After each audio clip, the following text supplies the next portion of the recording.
Okay, obviously this hardened up dirt grime.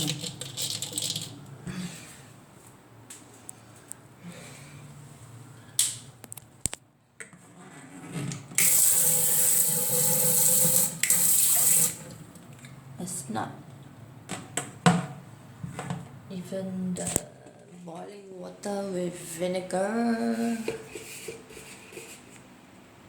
and baking soda powder isn't going to dissolve all this hardened up dirt grimes, which means we'll need to go back to Singapore DIY store to buy those more stronger chemical solution to go and dissolve that hardened up dirt grimes.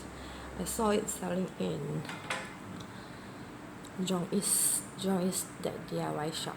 Okay, see you back in Singapore buying that detergent solution to dissolve the hardened up dirt grimes in my toilet pipe in Johor Princess School.